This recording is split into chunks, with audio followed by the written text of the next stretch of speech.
por un webinars que estamos haciendo desde Universidad RBA, que muchísimas gracias por estar aquí. Moisés Galindo es autoridad en retail y la inteligencia estratégica con mente de ingeniero, alma de maestro y voz de futurista, transforma industrias combinando la precisión de los datos con la intuición humana.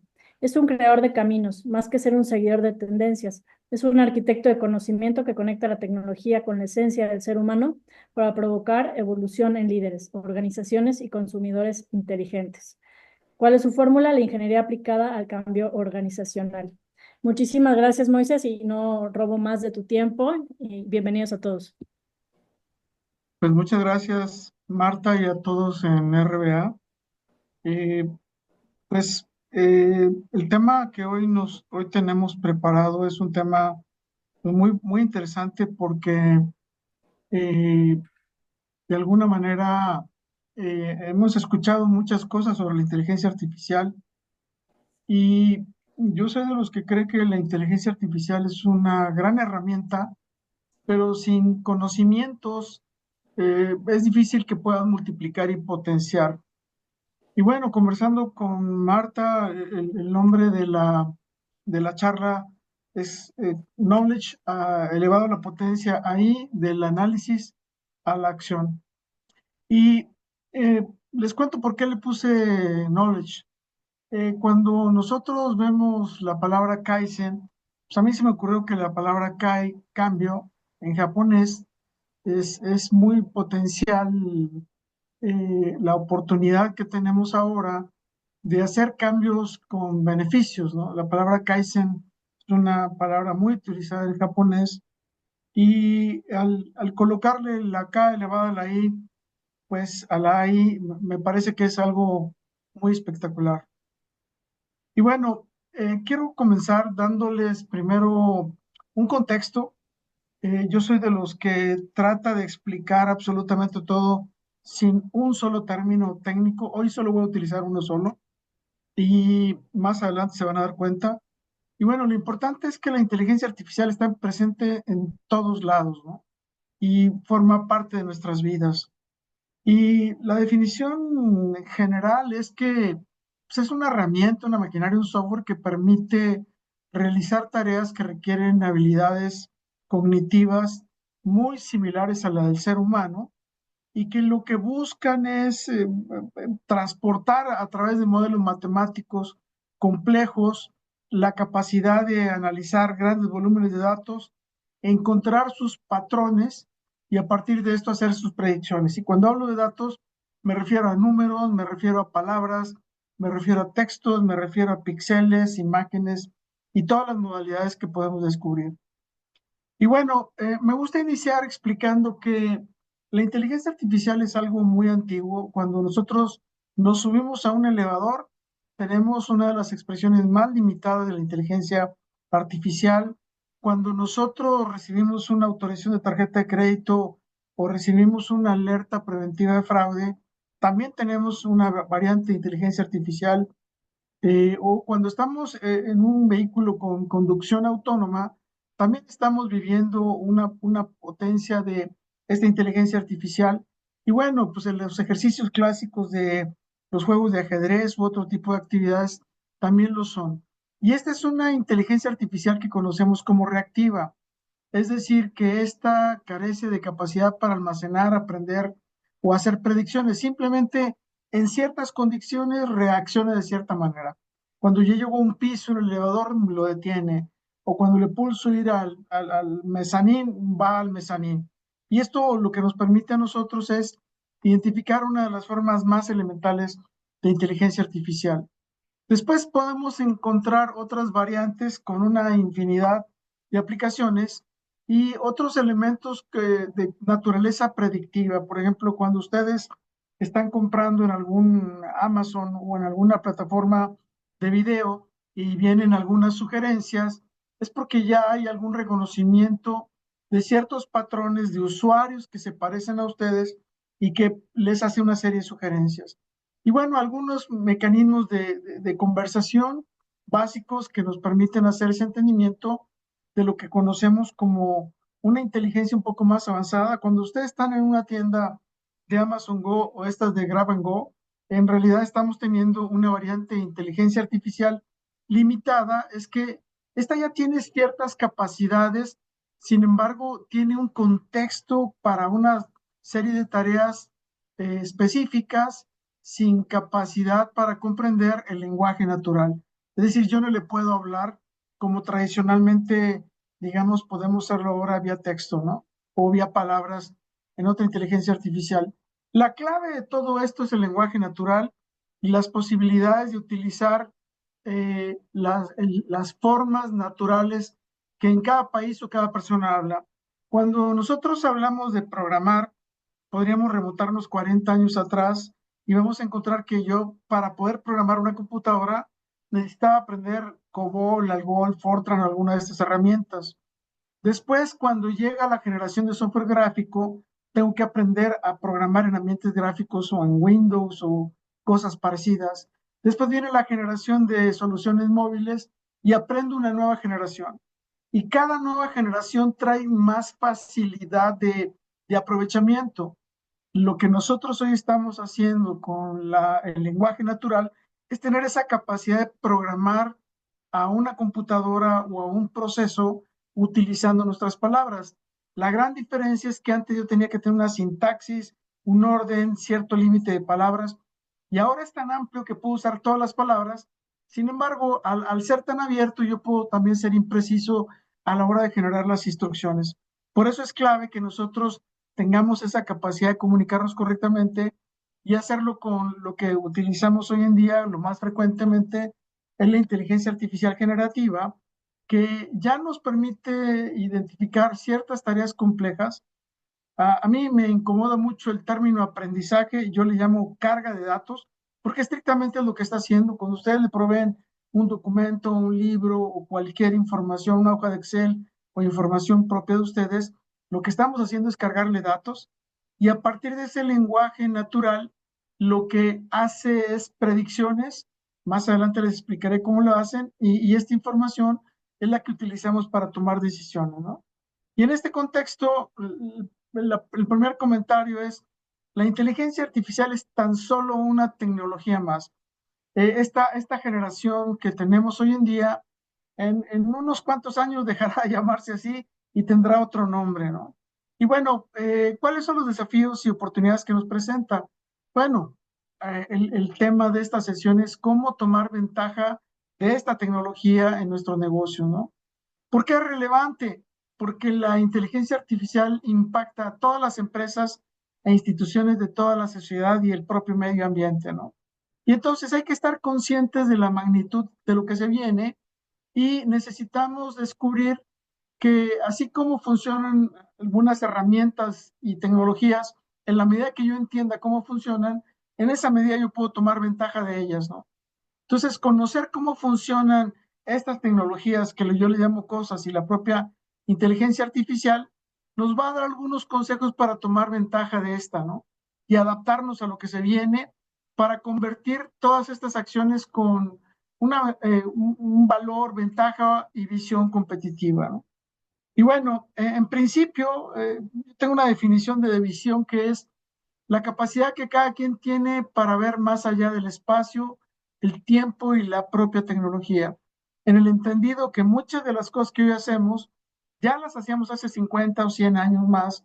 Sin embargo, lo único que ha cambiado a lo largo del tiempo es la tecnología. Para hacer un ejemplo, si yo estudio el modelo de negocio de Amazon, cuando nace Amazon hace poco más de 30 años, y estudio el negocio de 1896 de Sears, es exactamente el mismo modelo de negocio. La única diferencia entre uno y otro es la tecnología utilizada para habilitarlo, ¿no?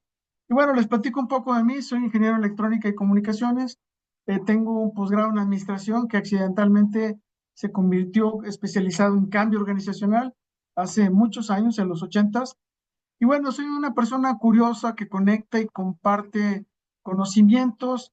Me gusta proponer, diseñar, desafiar y hacer soluciones que nos ayuden a evolucionar tecnológicamente. Y lo que hago es facilitar la adopción de estos procesos de cambio en las compañías que me lo solicitan, ¿no? Bueno, les cuento que yo en 1976 Aquí ven un circuito eléctrico. En 1976, cuando yo estudiaba ingeniería electrónica, uno de nuestros grandes retos fue cómo yo puedo emular un diseño de un circuito eléctrico a través de una modelación matemática y esto convertirlo en un programa de computadora con tarjetas perforadas que eran leídas con un dispositivo que leía más de 1000 tarjetas por minuto y minutos después en una impresora nos entregaban los resultados. Esto para mí me marcó muchísimo. Sin embargo, a lo largo de toda mi vida nunca estuve tan consciente de que lo que estábamos haciendo era construir elementos que podrían ser calificados como inteligencia artificial. Cuando ustedes escuchen una charla del CEO de NVIDIA, van a descubrir que todos los circuitos que ellos diseñan son, una vez que son modelados, son analizados en frecuencia, voltajes y una serie de consideraciones para lograr que esto sea exitoso. Porque se imaginan una falla en un diseño de un circuito produciendo en millones, pues viene un tema muy complicado, ¿no?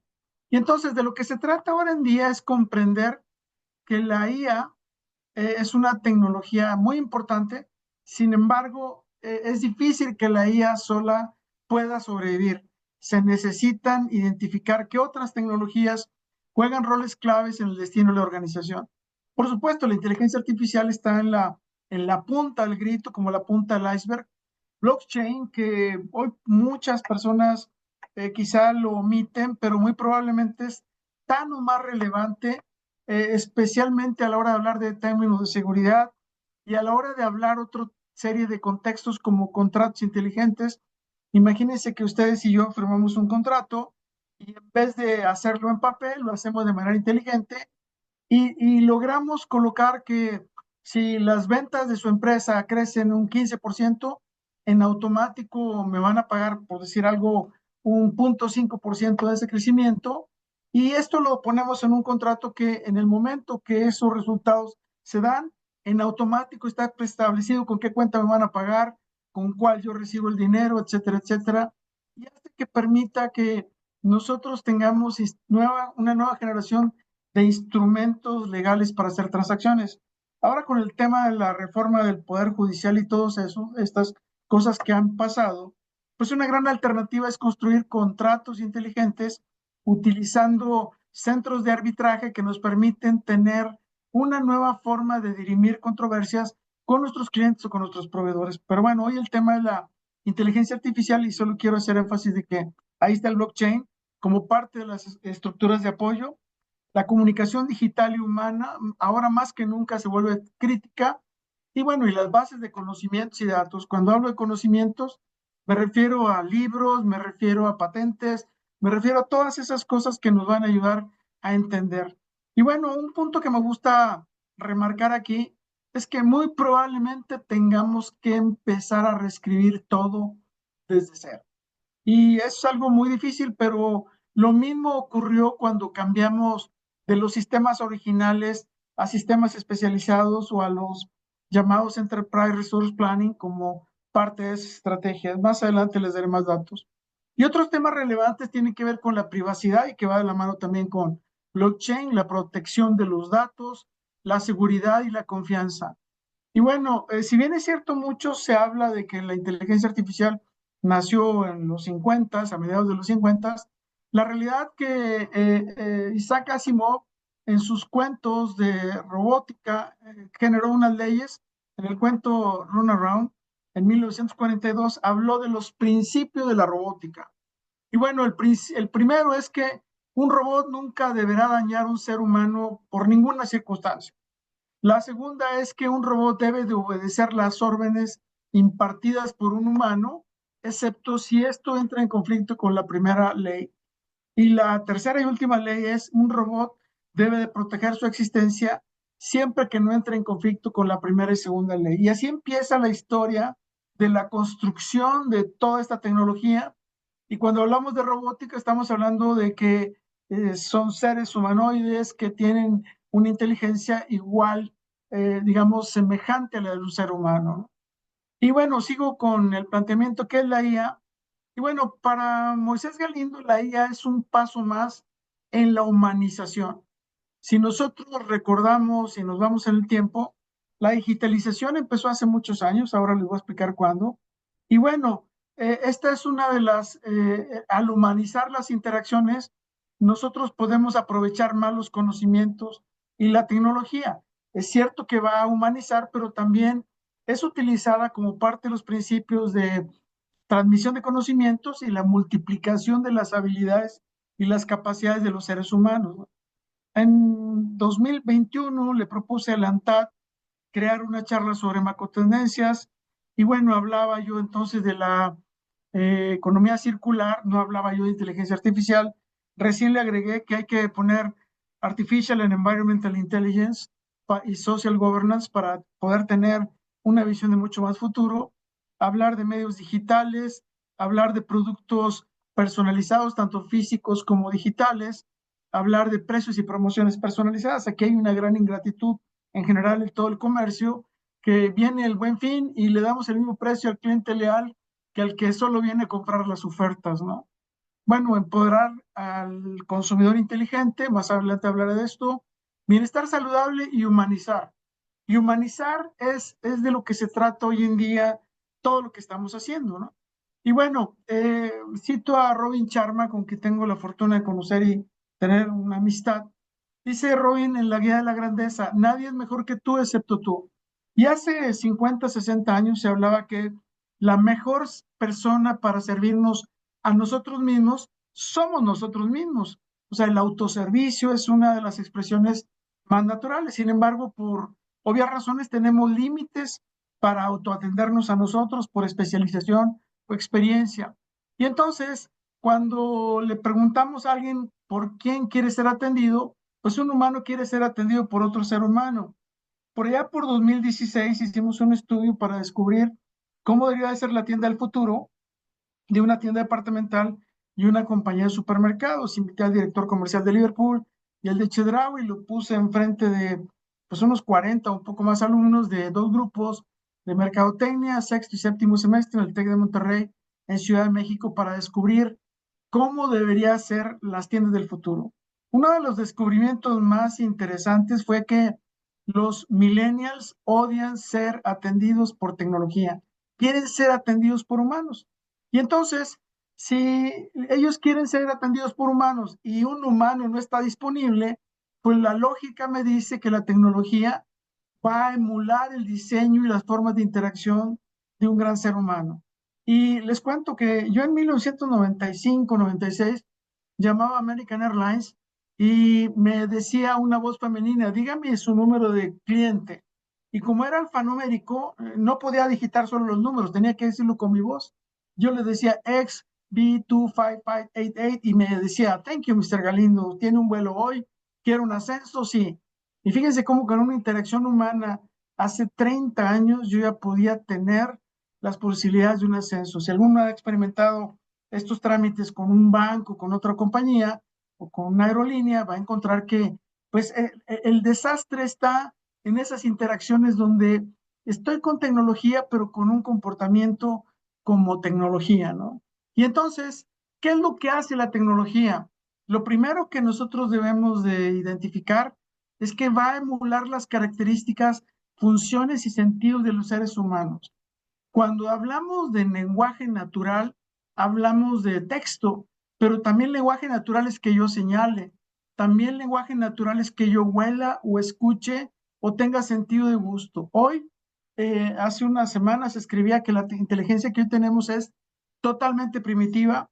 ¿Y por qué? Porque ninguna distingue el gusto o ninguna tiene olfato o son muy precarios los ejercicios que hoy tenemos. Hoy todo está orientado en tacto, vista, generalmente y oído, ¿no? Y por supuesto, otra de las cosas que quiere emular son los conocimientos y la forma de almacenar, ¿no?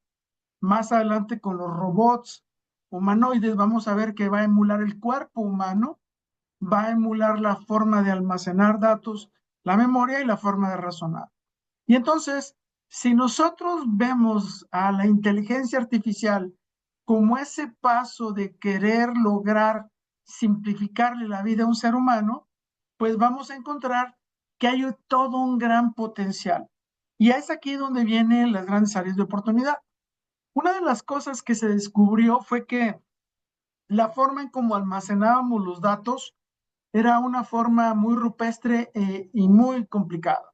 Y entonces lo primero que intentamos con la tecnología es emular las neuronas. Y entonces ahora hablamos de redes neuronales para poder almacenar la información. Así como hace años hablábamos de bases de datos relacionales o jerárquicas para almacenar datos, pues ahora hablamos de redes neuronales. Y estas redes neuronales lo que hacen es interconectar todos los sentidos, como la vista, el olfato, el oído, el gusto. Y bueno, hasta ahora todo lo veníamos haciendo a través de textos. Cuando hablamos de la digitalización, la primera forma de hacerlo es convertir todo a texto o números. Y esto nos da la posibilidad de tener interacciones a través de imágenes, videos, audio, voz, olfato, voz y eventualmente gusto. Y alrededor de todas estas combinaciones vamos a encontrar que hay muchas opciones. Hay interacción de inteligencia artificial de texto a texto, o de imagen a texto, de texto a imagen, o de audio a audio. Y así vamos a ir viendo cómo se van incrementando. Y esto es parte de las cosas que nosotros vamos a descubrir. Y bueno, alrededor de todo esto hay montones de herramientas y soluciones. Hay un sitio donde yo puedo investigar todas las versiones de inteligencia artificial y les puedo asegurar que hay más de 10,000 opciones, con lo cual se vuelve un reto. Y uno de los grandes retos que tienen hoy los directivos y las compañías es el siguiente. A diferencia de cualquier software de generación previa, yo tenía mis datos en mi software previo y los exportaba y los volvía a cargar cuando cambiaba de ERP o de herramienta. Con la inteligencia artificial va a ser muy complicado que yo exporte todos los conocimientos acumulados de mi empresa los últimos 10 o 20 años, suponiendo que ya estamos en el 2045 o 2050. Y entonces la decisión de qué herramienta o grupo de herramientas voy a tener se vuelve todo un reto. Y hay algo que nosotros debemos desde ahora ir contemplando, la interoperabilidad, ahí me faltó una D, de las herramientas, ¿no? ¿Y por qué es importante? Si ustedes están familiarizados con los puntos de venta que ahora utilizan en sus tiendas, hay unos estándares que se llaman OPOS, son estándares que construimos por allá en los 90. Yo pertenezco a ese grupo de ARTS, que es Application Retail Technology Standards, que creamos una serie de estándares para que cualquier marca de hardware y software que tenga estos estándares permita la interoperabilidad y poder tener cosas estándares como un log de transacciones. ¿Y por qué es importante esto? Porque hay una evolución acelerada, pero también van a llegar nuevas versiones. Va a haber una inminente adquisición de compañías, van a desaparecer otras y se van a consolidar en las más importantes. Para nadie es un secreto que ChatGPT, Copilot, Gemini y estas Grok y todas estas están tomando lo mejor de las demás aplicaciones para poderlas incorporar en su modelo. Y entonces viene ese primer gran reto, cómo en mis criterios de decisión debo de agregar la interoperabilidad entre múltiples inteligencias artificiales. Y bueno, un poco de historia. La digitalización nace con el telégrafo, cuando yo enviaba mensajes a distancia con pulsos cortos y largos, ¿no? Y esto era tan avanzado en su época que, ¿qué creen? Había giros telegráficos. Yo podía enviar dinero por telégrafo, por raro que sea, ¿no? Después llegó el teléfono, más adelante llegaron los primeros mainframe, estas computadoras. La primera computadora con la que yo tuve fortuna de trabajar tenía 1024K de memoria, es decir, 1 MB de memoria, pero les hablo que era en 1975. Pues estamos hablando de 50 años, donde pues afortunadamente estudié en una escuela que tenía mucha capacidad de cómputo. Después vino la computadora personal acercando la tecnología al usuario final. Igual que hoy estamos acercando la utilización de la inteligencia artificial a través de la computadora, el teléfono y otros medios, estamos acercándonos al usuario final. El siguiente gran salto fue la llegada del Internet a través de llamadas telefónicas y después ahora con redes privadas, y viene el internet satelital, y todo esto lo que trae es la posibilidad de acercar la tecnología. Y explico todo esto para que veamos esa secuencia, ¿no?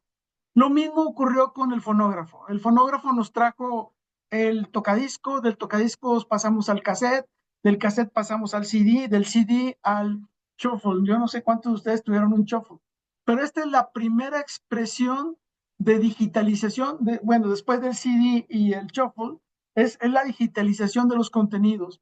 Y entonces el audio son ondas analógicas que lo que tuvimos que hacer fue pasarlas por un filtro, convertirlas en MP3 y ¿qué creen? Las ondas se ven de esta manera. Lo que hicimos fue hacer un ejercicio de digitalizar profundamente los datos. Nadie nos habla de Learning Machine ni nada de esas cosas aquí. Y eso es gracias a esos que tenemos a Shazam, a Spotify y otras herramientas. ¿Cómo funciona este proceso? No pretendo que lo conozcan, solo quiero que sepan por qué se llega a esto, ¿no?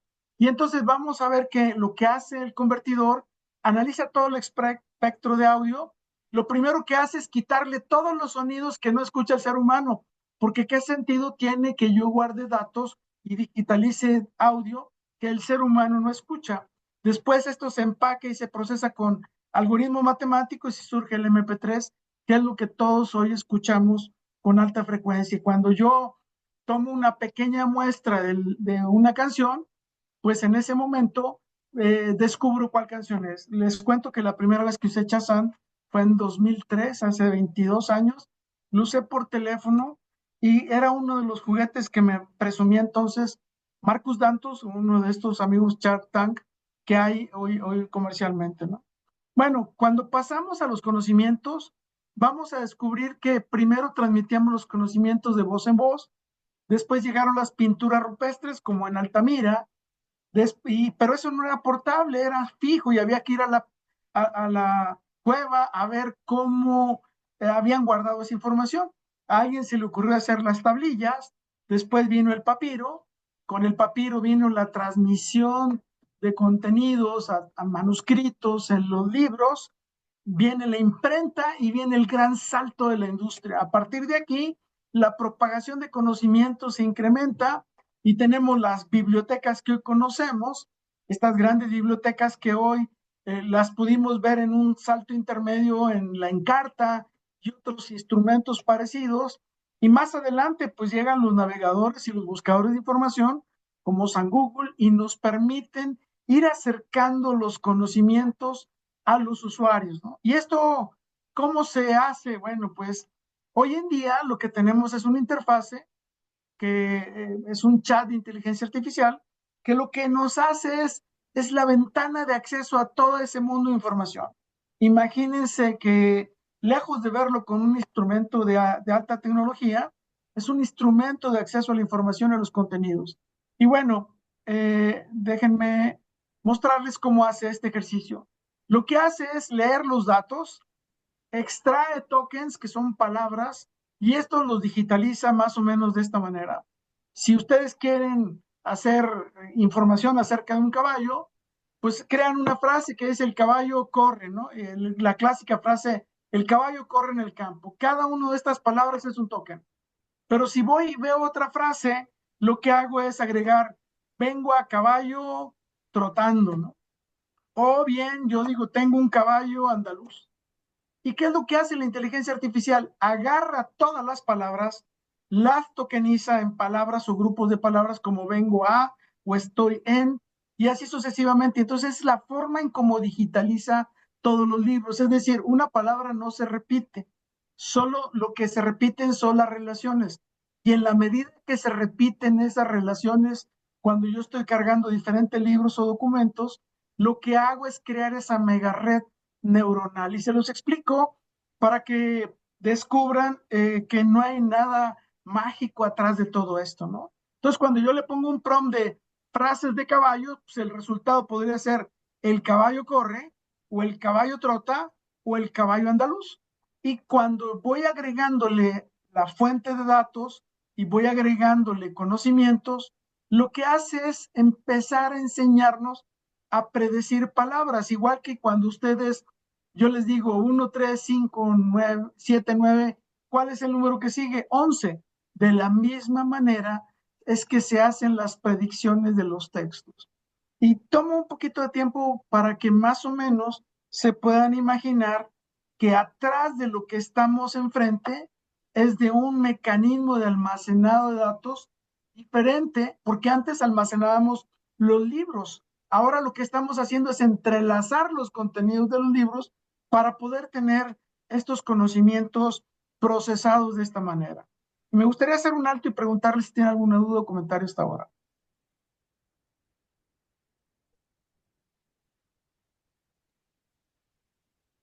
Por mí no, si quieren también pueden ir escribiéndolo en el chat y yo se los voy leyendo aquí. Y porfa, como yo no veo el chat, tú me avisas cuando hay algo, porfa, ¿sí? Sí, claro. Bien.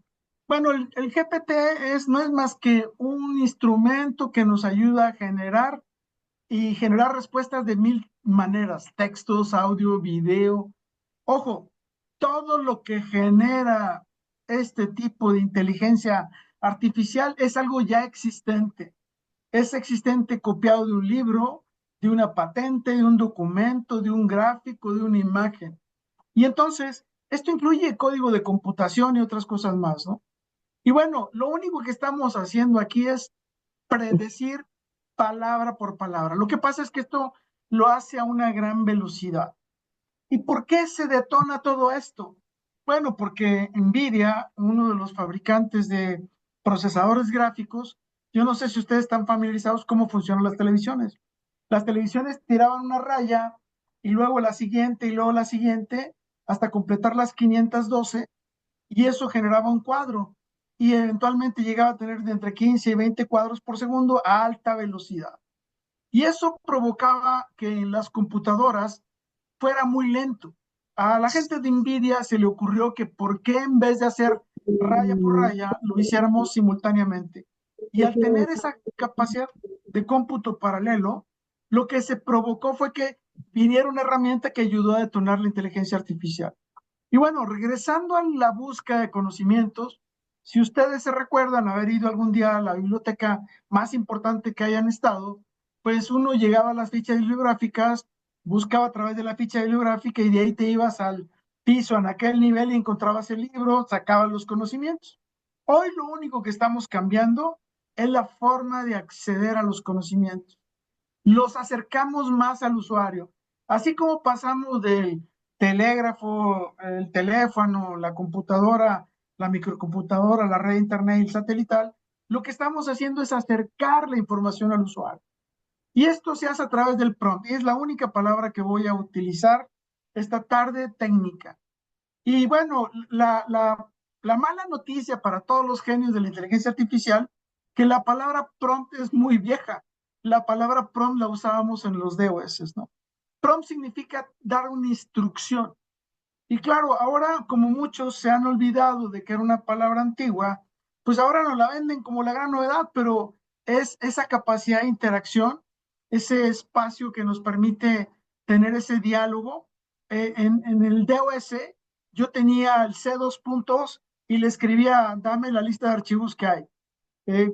Por supuesto, con una serie de caracteres encriptados, más o menos se comportaban así, ¿no? Entonces, las funciones que teníamos en DOS cuando buscábamos una información, un texto, un archivo, o cuando ustedes entran al explorador de archivos, más o menos es eso. La diferencia es que lo hacíamos en modo carácter y después vino el explorador de archivos en modo gráfico. La IA es tan primitiva que seguimos usando el equivalente de un explorador de archivos modo carácter en DOS. Y es así como le pedimos cosas a la inteligencia artificial, ¿no? Y bueno, un prompt sirve para hacer esas interacciones, ¿no? Y bueno, yo soy de los que dice que, así empecé la sesión, diciendo que los conocimientos míos van a ayudar a comandar cualquier interacción con la inteligencia artificial. Si mis conocimientos son muy limitados, mis preguntas serán limitadas. Si mis conocimientos como comprador de mercancías son avanzados, mis preguntas y mis respuestas van a ser muy avanzadas. Y entonces, el valor de las respuestas que vamos a recibir son altamente dependientes de la calidad de las preguntas que hacemos. Y bueno, hay muchas cosas que debemos de cuidar, por lo menos estas, ¿no? Aunque yo puedo explicarles a detalle cada una de estas por obvias razones, ahora no lo voy a explicar, pero en una futura ocasión. Primero tenemos que definir una solicitud con precisión, ¿no? Debemos de poner el contexto, que se pongan nuestros zapatos. Fíjate que soy el director general de una compañía, o fíjate que soy un doctor, fíjate que estoy rediseñando un nuevo centro de distribución. O sea, ¿cuál es el contexto en el cual está ocurriendo esa decisión? Luego después hay que adoptar un rol, ¿no? Oye, ese rol, imagínate que yo soy Sam Walton o soy Ramón Areces, el fundador del Corte Inglés, o soy alguien con mucha experiencia y habilidad que me va a ayudar a permitir emular ese comportamiento a la hora de imaginarme esa toma de decisiones. Pero ojo, es lo mismo que hacíamos en la biblioteca. Yo iba y buscaba en la biblioteca, me generaba los títulos y decía, ah, este debe ser interesante, lo escribió Leonardo da Vinci, ¿no? O sea, en realidad estamos usando una nueva forma de acceder a los datos de una manera mucho más inteligente e interactiva. Y bueno, pedir con exactitud. Quiero que me ayudes a desarrollar un algoritmo de reordenado o quiero que me ayudes a desarrollar un algoritmo para planear mis inventarios. Quiero que me ayudes a desarrollar un algoritmo que me ayude a optimizar mis inventarios y maximizar mis ganancias y reducir los faltantes. Fíjense cómo, dependiendo de lo que yo le esté preguntando, el algoritmo me va a responder. Y yo hago esta analogía. No es lo mismo vender los productos al precio más bajo que vender los productos más nutritivos al precio más bajo o vender los productos más nutritivos al precio más bajo, listos para ser consumidos. Y entonces, dependiendo de la formulación, tendré cierto grado de éxito, ¿no? Y bueno, especificar los resultados. Hay quienes esperan una respuesta en un texto, hay quienes esperan una respuesta en un libro, hay quienes esperan un PowerPoint o un gráfico o lo que a ustedes se les antoje, ¿no? O un diagrama de Gantt o quiero un mapa mental. La inteligencia artificial puede hacer muchas cosas. Lamentablemente hoy es explorada al mínimo, ¿no? Y una vez que yo tengo los resultados, tengo la obligación de verificar y perfeccionar estos y hacer una iteración, ¿no? Y a partir de este proceso yo voy mejorando. Y claro, si yo estoy utilizando frecuentemente esa inteligencia artificial, pues debo de hacerle las precisiones necesarias si es que se equivoca, ¿no? Ahora, ¿por qué se equivoca? Porque tiene una carga de datos limitada. Cuando yo tengo esa carga de datos limitada, el universo de las respuestas va a ser limitada. Y bueno, después les pasaré algunos tips de cómo llenar cada uno de estos puntos, pero lo que sí es importante es que aprendamos a dialogar o interactuar. Y un tip así personal, ¿no? Yo nunca dialogo directo con el texto. Yo lo que primero es planeo la consulta y le escribo en Word o le escribo a mano. Y agarro estos roles y los voy anotando, ¿no? Los pongo en un documento de Word, ya que los tengo listos y los repasé, los copio a la herramienta que esté usando para probar y le doy Enter, ¿no? ¿Y por qué razón? Porque muchas veces el sobreiterar lo único que hace es desgastarnos y no hacer ese ejercicio de escritorio con la visión total de la utilización de la herramienta, ¿no? Y Moisés, bueno, aquí tengo yo una pregunta. ¿Nos podrías dar un ejemplo de una petición, así como lo estás planteando? miren, estoy rediseñando un centro de distribución, y la petición dice, hace 31 años diseñé este centro de distribución que tiene esta serie de características, tiene 140,000 metros cuadrados. En esta operación tenemos frutas, verduras, lácteos. Te lo estoy describiendo de mente, ¿no?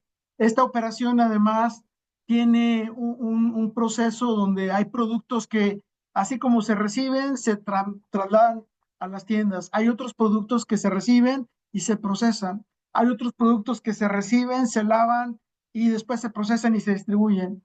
Esto, digamos, siguiendo los patrones de inocuidad y de seguridad alimentaria, necesitamos rediseñar la operación utilizando las mejores prácticas de la industria. Les cito yo algunas referencias.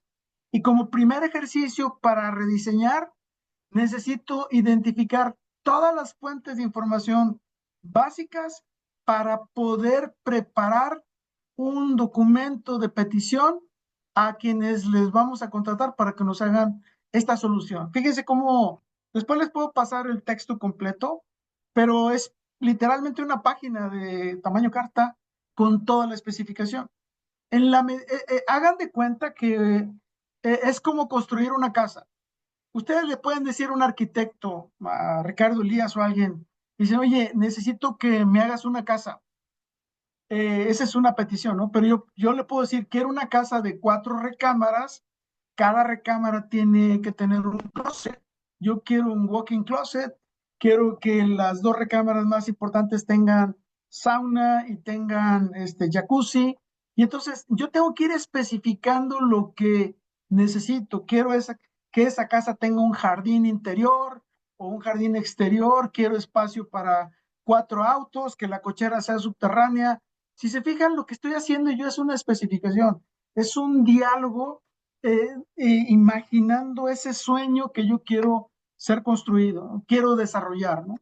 Y entonces, en la medida de que uno haga esa definición y sea preciso, y yo le tengo que decir, quiero piso de mármol en las áreas públicas, en la biblioteca quiero madera, en las recámaras quiero linóleo, no sé, estoy inventando, ¿no? Entonces, yo tengo que aprender a explicar y tener una comunicación asertiva correcta de lo que estoy esperando como respuesta, ¿no? Y de resultado quiero que me entregues un plano con una vista de las imágenes de cada habitación decorada con los muebles sugeridos, ¿no? ¿Sí, ¿Sí me explicó? La verdad es que el contexto de las preguntas generalmente son muy limitadas. Un ejercicio que les invito a hacer, yo en mi dispositivo móvil tengo 9 herramientas de inteligencia artificial. Y en un fin de semana, hace algunas semanas de ocioso, le pregunté a cada una, le digo, ¿me puedes decir cuáles son las funciones más importantes que tienes tú, ChatGPT, Copilot, Grok, eh, todas las que hay? Y bueno, cada una me dio su explicación. La siguiente pregunta que le hice, ¿me puedes hacer un gráfico de las funciones que tú tienes? Y bueno, pues todas fallaron en hacerme ese gráfico excepto ChatGPT. La tercera pregunta que le hice, ¿qué es lo que más frecuentemente te piden, no? La cuarta pregunta que le hice fue, oye, ¿cuántos usuarios tienes?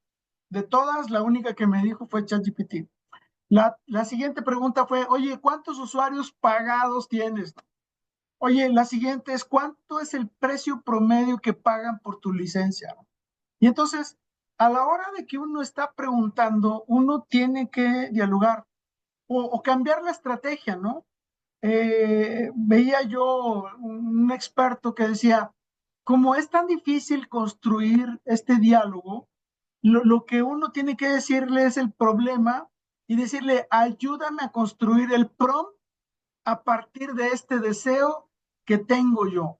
Y entonces la propia inteligencia artificial diseña el prompt y luego se lo vuelves a entregar para que te haga con precisión lo que tú estás buscando. Esto es muy útil cuando el nivel de conocimientos que tenemos sobre el tema es limitado. Y entonces, después les voy a pasar algunos ejercicios de esto. Y bueno, es altamente relevante saber preguntar. Y esto es como la práctica. En la medida de que yo voy desarrollando una práctica de este ejercicio, voy logrando mejores resultados. Al final tengo un ejercicio que les voy a compartir que tiene que ver con la pregunta, pero después les pasaré otros ejemplos, ¿no? ¿Contesté?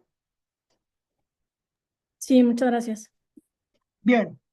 Bueno, pues como era lógico, yo tengo una herramienta general, pero ¿qué creen? Yo puedo tener mi herramienta personalizada. Personalizar es algo necesario, ¿no? Entonces, yo puedo tener mis propios GPTs. ¿Qué es lo que tiene la inteligencia artificial? Que tiene límites. La cantidad de datos de entrada que yo le puedo preguntar o la cantidad de documentos o archivos que tiene precargados para procesar o la forma de entregar los resultados tiene límites. Hasta ahora nadie quizá les ha explicado que las diferencias entre una y otra dependen de la cantidad de variables que puede recibir, de la cantidad de datos que puede procesar a partir de información que ustedes le dan, o la forma de entregar los resultados. Entonces, cuando yo quiero crear mi propio GPT, yo tengo que definir un contexto y un rol, y le voy a decir que yo soy el responsable de las compras de mi compañía, ¿no? Y entonces le voy a explicar que soy una tienda departamental o una empresa que vende ropa para damas, ¿no? Y entonces lo que le tengo que explicar es qué categorías de ropa yo vendo, ¿no? Y también le tengo que explicar cuántas tiendas tengo. Y también le tengo que explicar que en donde están localizadas mis tiendas, qué clase de temperatura hace, cómo son las estaciones del año y toda una serie de información que yo le voy a ir alimentando para que los pronósticos y la información que me puede ofrecer sean más exactas. Y entonces en el MyGPT, yo lo que puedo es precargar los datos, es decir, darle ese aprendizaje que dicen, donde yo le puedo cargar las imágenes de mis últimas 10 temporadas previas para que vea qué vengo diseñando, cómo son mis blusas, si son con manga, sin manga, manga larga, si son de qué tonos, de qué colores, cuántas piezas vendí por día o por semana o por periodo, con qué cantidad de inventarios vendí esa cantidad de prendas, cuántos diseños diferentes. Y entonces, en la medida que yo voy cargando toda esta información, esto va haciendo un análisis y me permite que cuando yo le pregunte, oye, quiero programar la siguiente temporada, necesito que me digas cuántas colecciones necesito que me digas cuántas presentaciones de blusas, pantalones, faldas, zapatos o lo que sea, me va a llevar a crear una configuración de lo que necesito, pero siempre partiendo de mis datos y mis estadísticas. Cuando yo uso, en el caso de ChatGPT u otras herramientas, existe la posibilidad de que yo lo haga desconectado de Internet. Y eso permite que se mantenga la privacidad de mis datos. Y eso me ayuda a mejorar de manera focal en un nicho esta pregunta, ¿no? Y bueno, tienes tu dominio, tienes una automatización inteligente, preservas el conocimiento organizacional, mantienes la privacidad y lo haces de una manera innovativa, tomando ventaja competitiva, ¿no? Y bueno, en realidad esto nos permite hacerlo de una manera interesante y ágil, ¿no?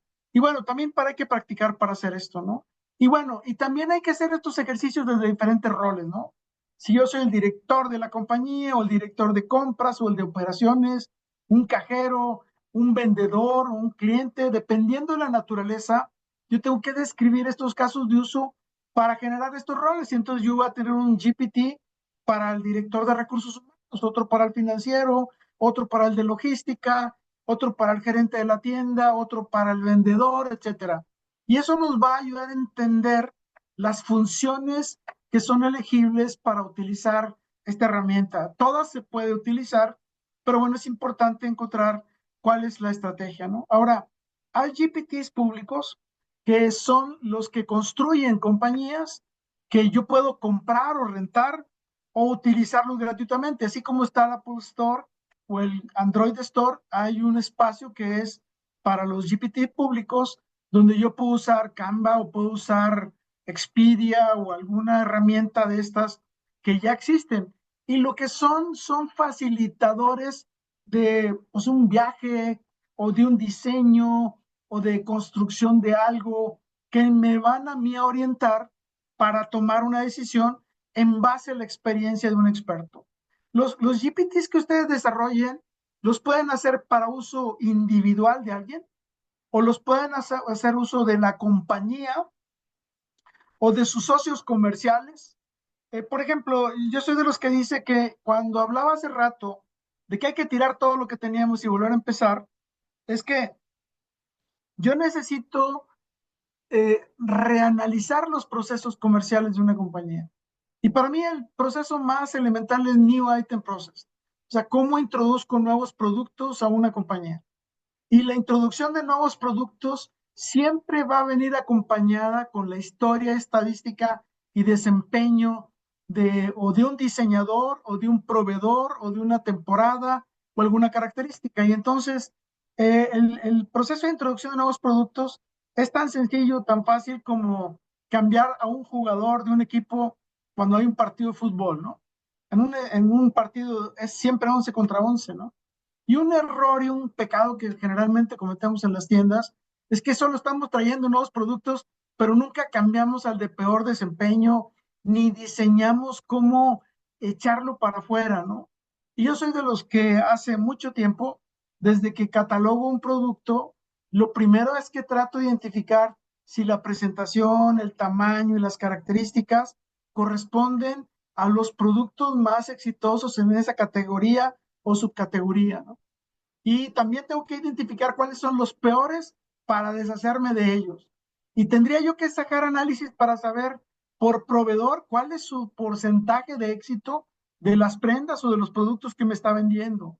Y a su vez, de mi lado, yo debería de entender el comportamiento en mis tiendas y como de repente nos vemos inmersos a que ya no tenemos 5 o 10 tiendas, sino tenemos 80 o 100 o 200, vamos a encontrar tiendas que hay en playa, en zonas de negocios o en zonas turísticas o en zonas de diferente naturaleza y personalizar el diseño del portafolio de productos que voy a vender o los precios a los que voy a vender se vuelve milimétrico. Y además de eso, existe el gran tema que muchos luego vemos que no se vende el producto y empezamos a saldarlo, ¿no?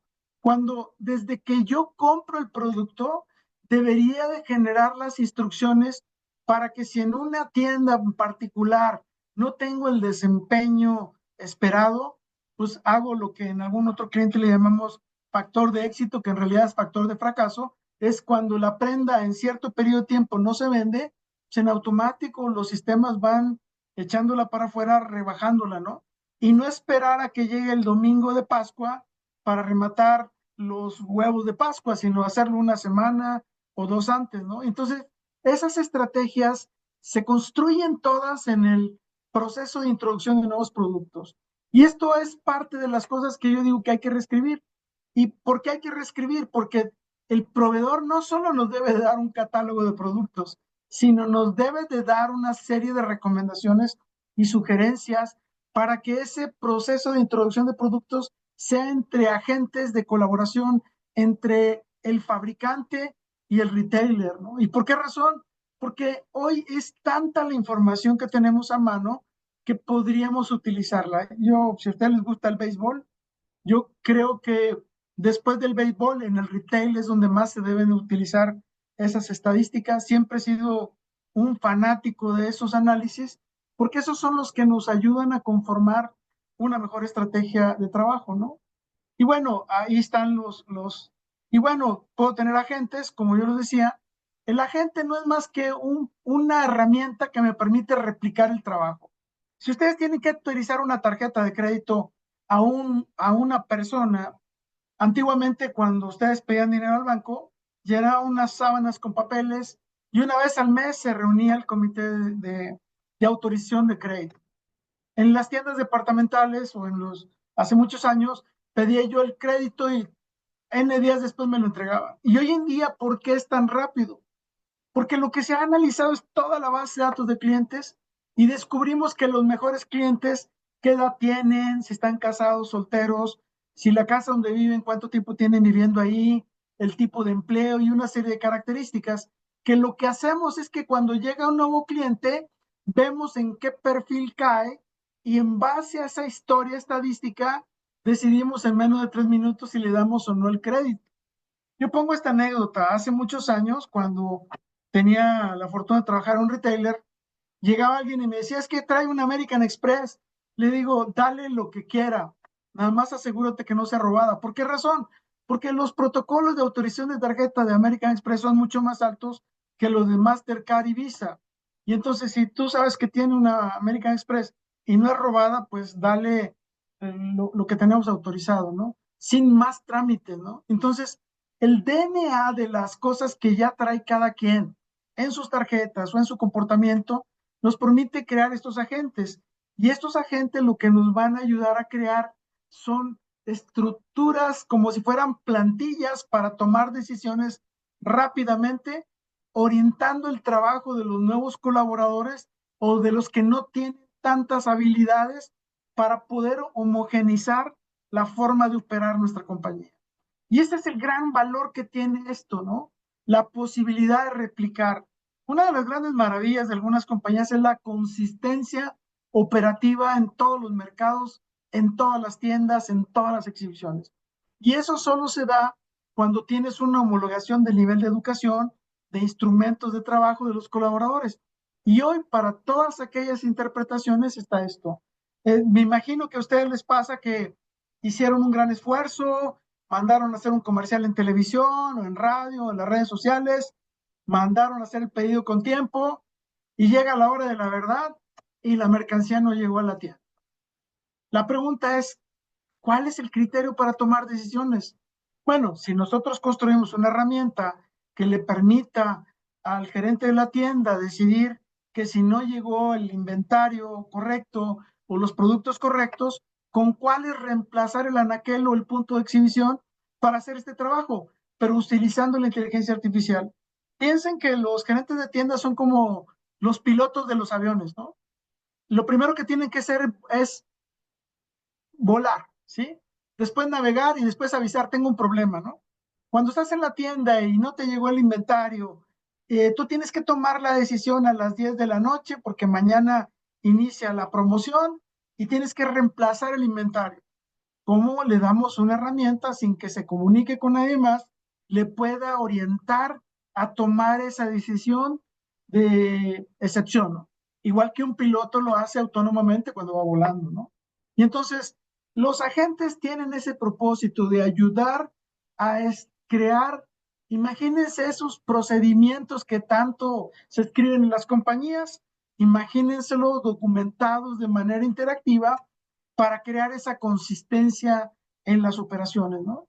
Y bueno, pues esto nos permite a nosotros mantener esa homogeneidad y esa secuencia en los ejercicios que nos pueden permitir hacer, ¿no? O sea, nos va a ayudar a ser más rápido, más estándares, más homogéneos. Y al final, lo único es que yo puedo hacerlo de manera interactiva y estos mismos agentes pueden llegar a ser programados, ¿no? Y cuando hablamos de programar, no pensemos en cosas sofisticadas, es programar como los que hacen que se prenda la cafetera a las 7 de la mañana todos los días o que la alarma de ustedes suene a 1 hora. La programación es tan básica como eso y entonces a partir de ese instante se activan tareas de búsqueda o de análisis o lo que corresponda, ¿no? ¿Preguntas hasta aquí?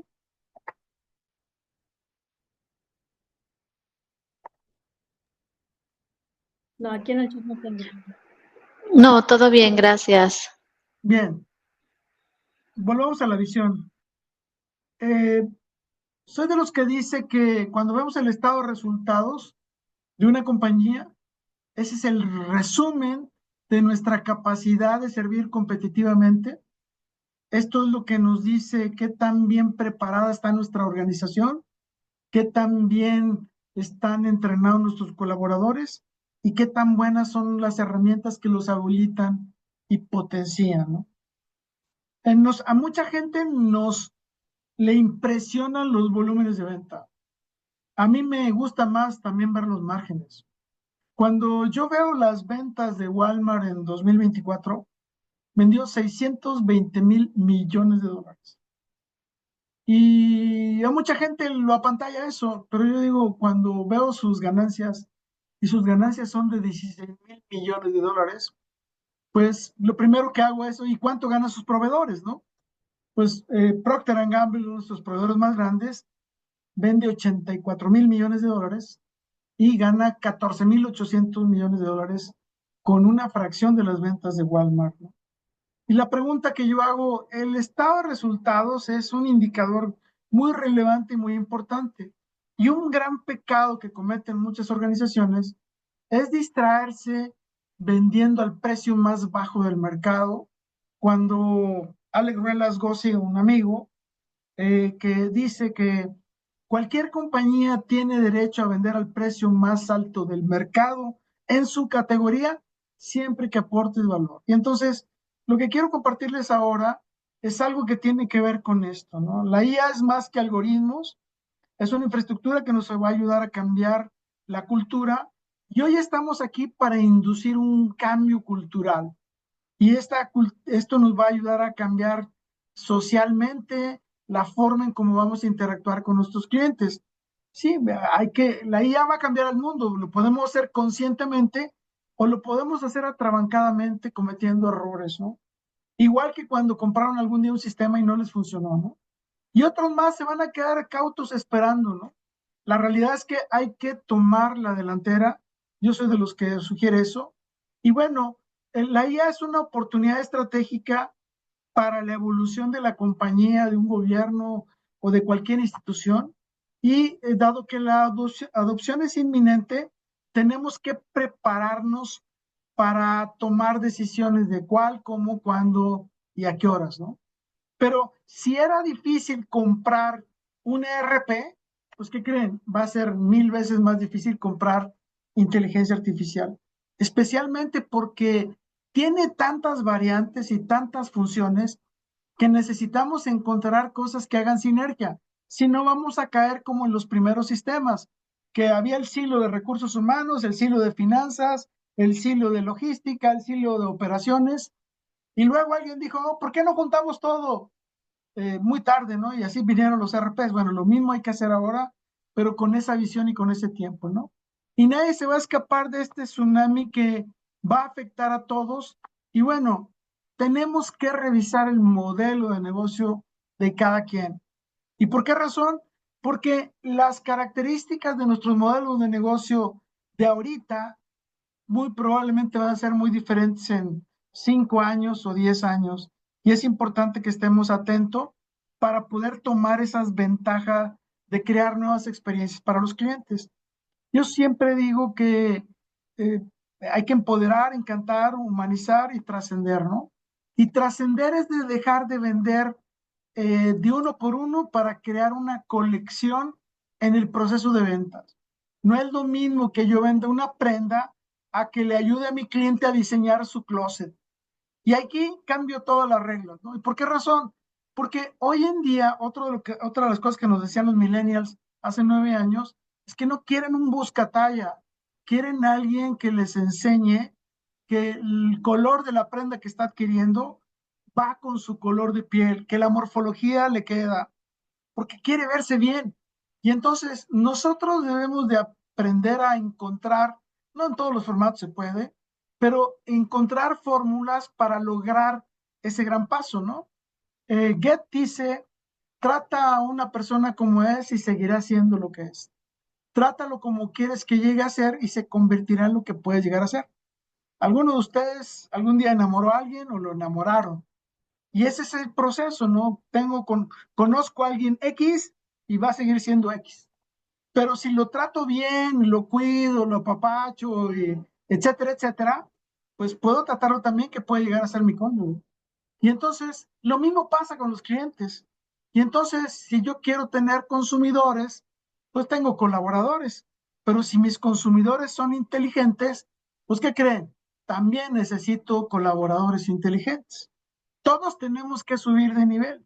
Y en este subir de nivel, pues lo que tenemos que tener presente es que no importa lo que vendas, siempre se van a resumir en 5 o 6 cosas, como todo lo que le vendas es para que se vea bien, para que se divierta y entretenga, para que se sienta bien, para que se sienta protegido, ¿no? Lucir y verse bien, para estar en forma y saludable, para divertirse y entretenerse, para pertenecer y protegerse. Y entonces estas 4 engloban muchas de las cosas que ustedes hacen. Pero si se fijan, no vendemos blusas, vendemos que se vea bien. No vendemos gimnasios, vendemos estar en forma. No vendemos comida, no, vendemos salud porque se alimenta bien. Entonces nosotros tenemos que cambiar ese discurso.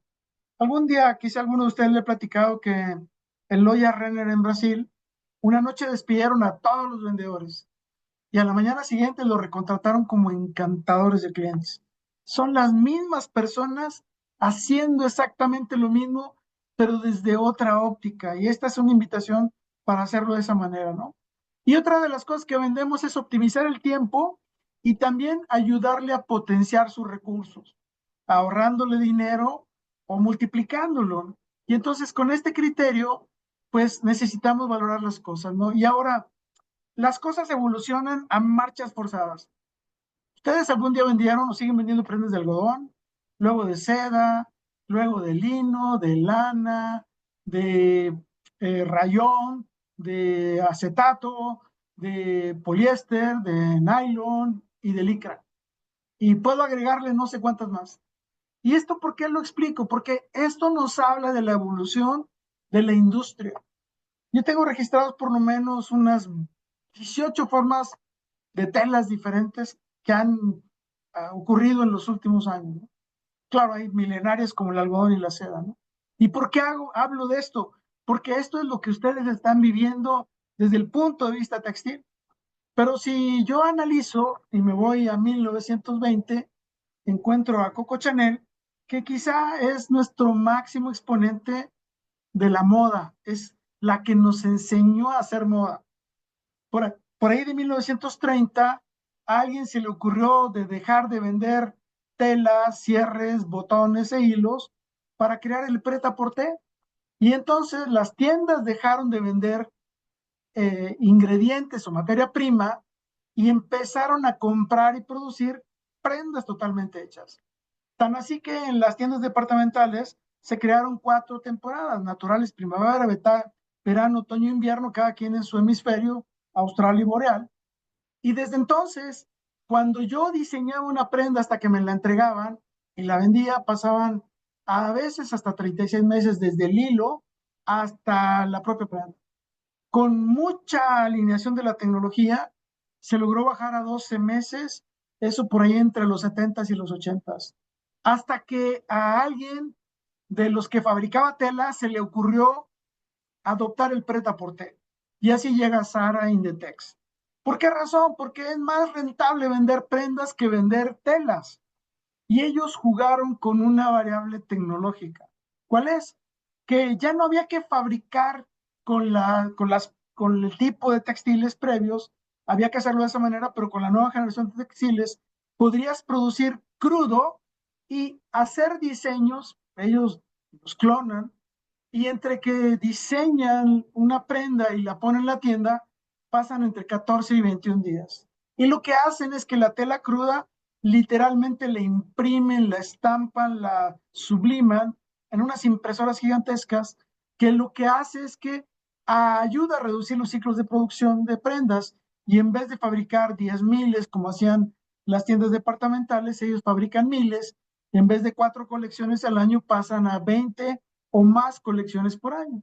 Y todos estábamos muy contentos, ¿no? Y vemos el gran éxito, las grandes críticas que se hace el fast fashion, pero la realidad es que hay que ver lo bueno, ¿no? Hay menos personas uniformadas en la calle, ¿no? Porque era horroroso que tú vas a una tienda departamental exclusiva y la misma prenda la traes tú y tu comadre y no sé cuántas personas más. La historia cambia y evoluciona, y eso es lo que quiero transmitirles hoy. Cuando llega Shein lo que hace es volver a romper las reglas del mercado. Y en vez de producir prendas en miles, su estrategia es bien simple. Todas las prendas que vendes solo fabrica 100 por talla, color. Y las publica en las redes sociales y en su tienda, ¿no? Cada vez que alguien le da like o compra una prenda, ¿qué creen que hacen? Mandan fabricar la prenda y en 72 horas tienen la prenda lista para ser vendida. Y además usan un artificio bien interesante. Como entre países se permite la importación individual, usando esas fracciones arancelarias, es lo que ha hecho que penetren en mercados como el norteamericano y en otros países sin tener que pagar impuestos a todos estos países. Ahora, ¿por qué me gusta hablar de esto? Porque ya no tenemos que pensar en esa gran fabricota de prendas. Y ahora podemos hablar de microtalleres, podemos hablar de otras estrategias que rompen las reglas de la vida de las compañías y nos hacen pensar en nuevas fórmulas para solucionar este tipo de situaciones. Y por supuesto, solo les puse estos ejemplos, pero en cada nicho, en cada segmento, hay variantes que debemos de cuidar y atender, porque esto nos viene a romper las reglas de negocio. Y si rompemos las reglas de negocio, pues los diseños que utilicemos para replantear utilizando la inteligencia artificial se vuelven más interesantes. Y la mala noticia que todos tenemos, que lo que está haciendo Chin es moda, porque el estricto sentido la moda es una medida estadística, una frecuencia. Y por eso es que yo le puse click and like fashion. A diferencia de lo que hacemos todos los demás, intentamos pronosticar la moda. Y en la forma como lo hacen las tiendas departamentales, su grado de éxito anda entre 50 y 60%. Por eso el 40% son para las grandes, baratas y todos esos eventos, ¿no?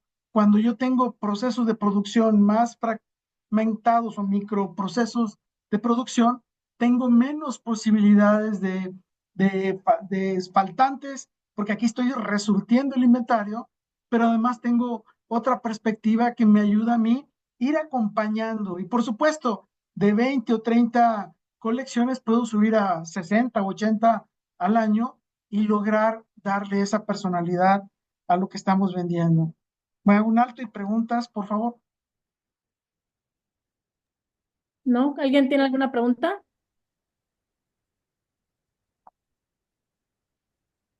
Creo que no. No, muchas gracias. Bien, sigo.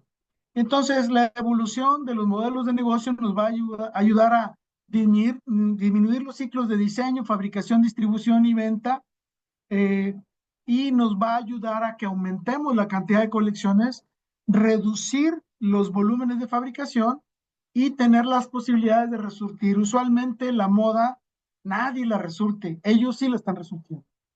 Bien, otro tema aquí importante que tiene que ver con lo que les decía de los millennials. Los millennials ya no quieren un buscatallas, ya no quieren un vendedor. Lo que quieren es un asesor de modas. Quieren un coach de modas. Y bueno, hice este ejercicio con esta pregunta. Le dije, vivo en Guadalajara, pero en la Ciudad de México, soy una mujer de unos 160 centímetros, tengo estas características, 50 kilos, soy una ejecutiva de un retailer, hago yoga, juego golf, bla, bla, bla, bla, bla, bla. Quiero que me ayudes a diseñar mi guardarropa. Quiero que me digas cuántas blusas, faldas y pantalones necesito, en el entendido que el 50% de mis prendas las quiero que sean las mismas durante todo el año y que solo en el verano tenga prendas en particulares, bla, bla, bla, bla, bla, bla, bla. ¿Por qué pongo este ejemplo? Porque la semana pasada ChatGPT anunció una nueva función que es sugerencias de compra. ¿Y qué creen? El gran temor que todos tenemos es que así como los browsers y los navegadores empezaron dándonos información por una serie de características, un día llegaron y vendieron la primera, segunda y tercera posición por una lana. El gran temor es que ChatGPT y las diferentes inteligencias artificiales se conviertan en asesores y nos roben el negocio sugiriendo los productos de aquellos que les pagan por hacerlo. La respuesta de ChatGPT, pues no, ahora se las doy, de vendedores de prendas a asesores de imagen. Nosotros con esto aumentamos el valor de lo que estamos haciendo y replicamos esta experiencia. Y aquí está, dice ropa profesional y casual ejecutiva, y me dice cuántas prendas, de qué colores, en algunos casos me especifica el material. Y entonces imagínense, cuando yo hablo de transacción a trascender, hablo de la posibilidad de decir, bueno, perfecto, ahorita te llevas una camisa y un pantalón, pero ¿qué crees? Vente en la próxima quincena y te vendo lo que sigue, ¿no? O sea, ¿cómo yo hago la posibilidad de serializar la venta? Tradicionalmente las tiendas siempre nos dicen, aumenta el ticket, vendiste una camisa, pues véndele una corbata y luego un cinto, ¿no? Bueno, imagínense hacer eso, pero a lo largo del tiempo y teniendo en vista el closet, ¿no? ¿Cuántos de ustedes saben de qué tamaño son los closets de sus clientes? No lo sabemos. Y entonces hay que entender un poco más. Hay unos ejercicios bien padres de Nordstrom que luego se los platico, pero bueno, lo que yo quiero aquí es transmitirles cómo en nuestra área de atención y de encanto de clientes, tenemos las posibilidades de hacer algo más, ¿no? Aquí me sugiere tener un abrigo ligero, ¿no? pero si yo le digo, vivo en Mérida y nunca hace frío, pues tendría que cambiar, ¿no? Y para cada una de mis tareas me sugirió una serie de prendas que imagínense lo que podríamos lograr si nosotros pensamos en habilitar la función de que nuestros colaboradores con ciertos conocimientos básicos pudieran ayudar a gestionar y hacer una organización mucho más inteligente. En las cosas que estoy haciendo ahora en el diseño de programas de educación, lo que llegué a la conclusión es que ustedes puedan ir a cualquier mueblería y a Liverpool, por ejemplo, y párense en la sección de muebles y luego vayan a IKEA y párense y me dicen qué sensación tienen. Los clientes necesitamos ejemplos vivos de las cosas. Necesitamos vender esa integración de conceptos, ya sea para agrandar el ticket o ya sea para serializar la compra.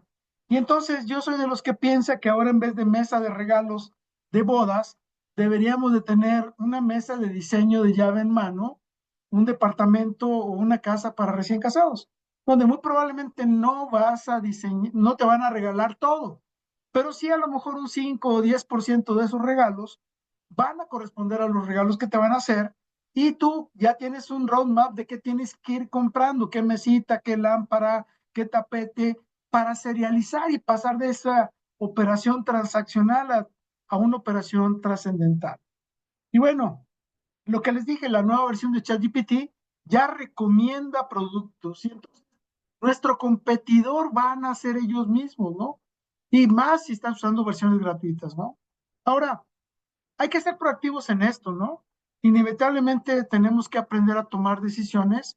Y entonces lo que yo quiero cerrar esta conversación, invitándolos a que sean curiosos y exploren, a que descubran sus áreas de oportunidad, sean críticos, que diseñen o preparen un equipo de colaboradores semilla, que sean aquellos que se encarguen de hacer su tarea del día a día e incursionar en estas nuevas actividades, crear un diagnóstico organizacional para rediseñar procesos y estrategias.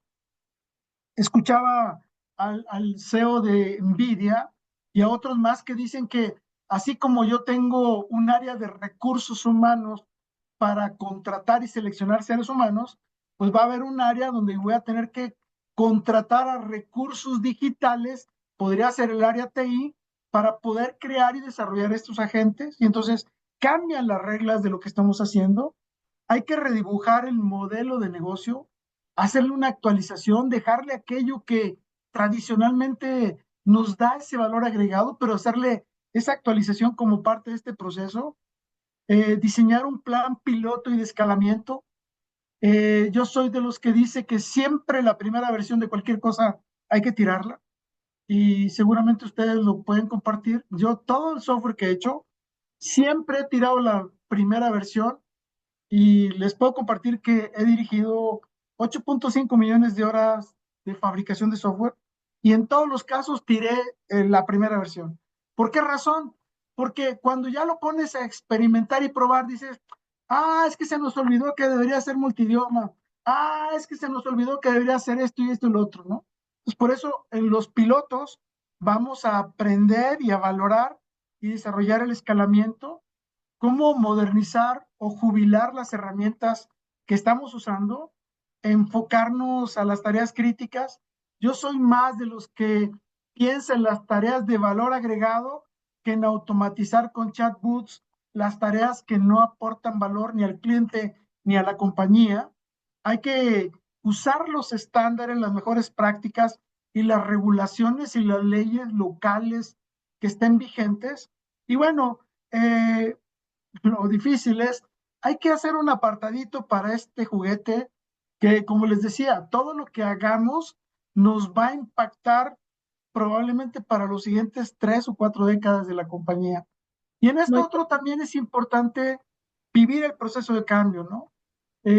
Hay un proceso de precontemplación donde nos vamos a preguntar si estamos bien, vamos ganando bien, ¿para qué cambiamos? Y bueno, ¿cómo contemplamos esa decisión? ¿Qué necesito conocer? ¿Cómo tengo que prepararme? Yo soy el director general o el CEO de esta compañía o el financiero. ¿Qué necesito saber? Yo le explicaba a alguien más que, así como cuando ustedes quieren comprar un carro y le dicen hay de 3, 4, 5, 6, 8 y 12 cilindros, gasolina, diésel, híbridos, eléctricos. Bueno, igual es la inteligencia artificial. Hay una que le puedes preguntar muchas cosas, otra que no tiene mucha capacidad de historia y de almacenamiento de datos, otra que responde de esta otra manera. Hay que entender las variables que nos van a ayudar a decidir. Y bueno, prepararnos para esa gran decisión, eventualmente tomar las decisiones de actuar, probar, iterar y mantener esa decisión, corregir el rumbo, ajustar las imperfecciones o tirar lo que no nos sirvió. Y visto desde otra manera, pues necesitamos reaccionar o terminar en lo que estamos haciendo, ¿no? Y con otras palabras, aquí les platico esto. Y bueno, al final, lo que quiero es descubrir es que con todo esto pues hay que reentender el negocio. La tecnología es fundamental. Históricamente mi trabajo con mis clientes es eso, o sea, ayudarles a evolucionar, a ayudarles a comprender esas variables, esos elementos y a guiar y crear un roadmap de mucho tiempo. Yo hago siempre tres preguntas y con estas quiero terminar. La primera es, ¿cómo fueron sus resultados del 2024? Llegaron a sus números en margen, rotación, clima laboral, todos los indicadores que tienen. Y la pregunta es, ¿estos números que lograron, comparados contra los mejores del mundo, cómo están? La segunda pregunta es, ¿qué tecnologías van a incidir en la vida de su organización en los siguientes 36 a 60 meses por regulaciones, por cambios de tecnología, por ampliación, crecimiento o por situaciones de competencia o el mercado? O sea, ¿qué los va a cambiar? ¿Cómo hay que reentrenar? ¿Cómo hay que rediseñar? Y la última, que es algo que me gusta, es, ¿ya pensaron cómo van a ser en el 2035? ¿Ya pensaron cómo van a ser sus clientes de 2035? A principios de la pandemia, en 2020, hablaba con un director de uno de mis clientes y me decía, no, no, pues es que mis clientes no son así. Le digo, los de ahorita, los del 25 y los del 30, van a ser como estos que te estoy pintando. Y se me queda viendo, es que no había pensado en eso. Y entonces, pues esta es una invitación solo a reflexionar, compartirles algunas anécdotas y pues poner a sus órdenes estas ideas para que eventualmente puedan reconquistarse usando todas estas nuevas herramientas, no solo la inteligencia artificial, el blockchain, las comunicaciones y otras más que están ahí latentes, ¿no? Sí, muchas Pregunta. gracias, Moisés. Tenemos dos preguntas en el chat. Monse Neri nos pregunta, ¿cómo podemos hacer para aparecer en las recomendaciones de ChatGPT? Eh, Todavía no lo sé, pero lo que yo sí estoy seguro es que vamos a tener que trabajar con las versiones estándares de estos productos para alimentarlos con nuestras ideas y nuestros pensamientos, nuestros conceptos y nuestros estilos de trabajo. Es como yo he estado haciendo en algún momento, independientemente de las cosas que yo hago privadas o de carácter personal, lo que hay que, así como el Wikipedia, ustedes pueden pedirle a alguien que les ayude a poner un Wikipedia con lo que piensan, quiénes son ustedes, qué hacen y cómo son. Hay que encontrar una estrategia para alimentar lo que cada quien hace de manera única. Si tú estás haciendo diseños únicos o si estás haciendo prendas confortables o innovadoras o lo que estés haciendo, es exactamente igual. O sea, va a haber un SEO, por así decirlo, igual que ocurre con los buscadores. Hoy les estoy platicando esto y les digo así de teoría, porque esto es una función que salió apenas la semana pasada y solo está en el mercado norteamericano y es algo que seguramente va a tener sus variables y sus drivers y como todo, muy probablemente va a tener un costo.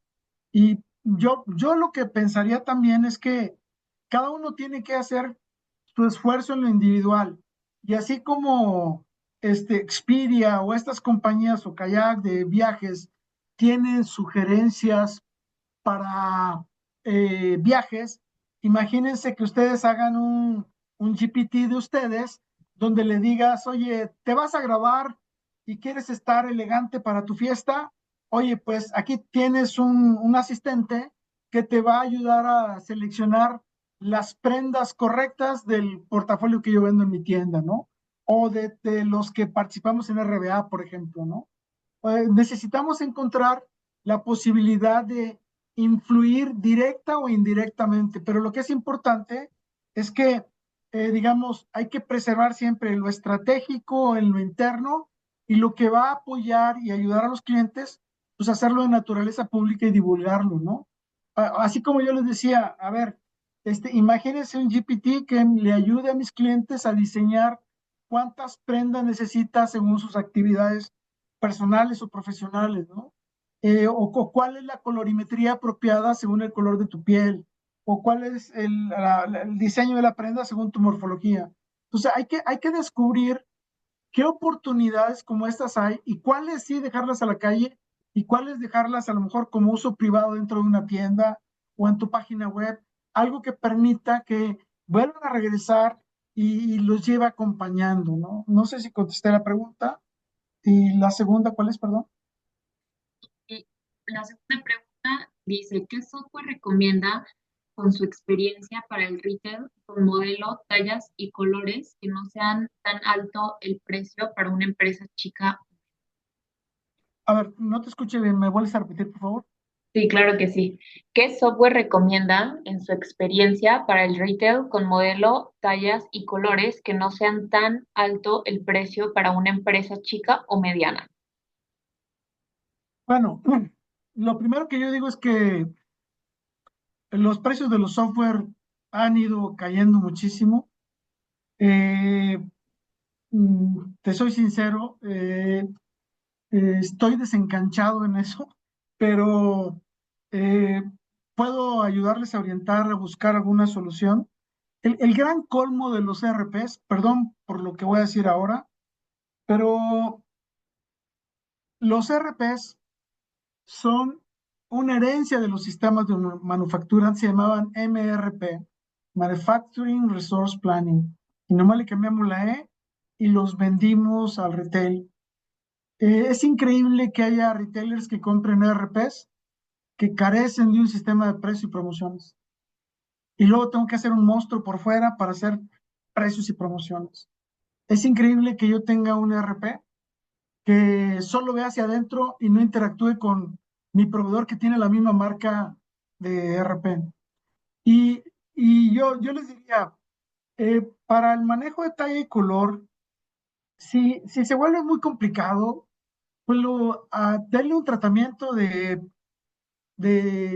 código de producto único para cada talla y cada color. O sea, y con eso lo tiene resuelto. El gran tema es el pricing, ¿no? De cómo haces precios por, digamos, por grupo de productos. Y eso, pues, yo te diría, no me gustaría darte una recomendación así muy ligera, pero si después a través de Marta me hacen llegar alguna información, podría darles una orientación, que por supuesto lo haría sin ningún compromiso económico. Lo que es importante aquí es que es muy valioso que luego entre ustedes como asociación puedan encontrar mecanismos para que desde el etiquetado, la preparación de los productos, la colocación en ganchos y otras cosas más, puedan ser ágiles y rápidas a la hora desde que se piden a fabricar a los proveedores, o si es que ustedes mismos lo hacen, ¿no? Y hacer el ejercicio de, de tratar de que por obligación cada variante, talla y color es un producto único. Y con estos ejercicios, pues darle esa importancia. Y quiero darles una última sugerencia. He preguntado a miles de personas en dónde conocen las tallas de cada cliente. Al primero que descubrí que sabía las tallas era el sastre de mi papá. murió hace muchos años. Y de todas las veces que he preguntado, la única persona que me ha contestado en dónde sí conocen sus tallas, ¿saben dónde es? En Chin. Eso lo digo así como curiosidad y hago esta analogía y le he dicho a muchos es, ¿cómo le haces para planear el diseño de cuántas prendas fabricar por talla o por color si desconoces que en Tampico, Monterrey o Guadalajara la distribución física de tus clientes corresponde a tallas diferentes? No sé si me explico. Y, pero eso sí, hablamos de mucha información, pero desconocemos las tallas de nuestros clientes.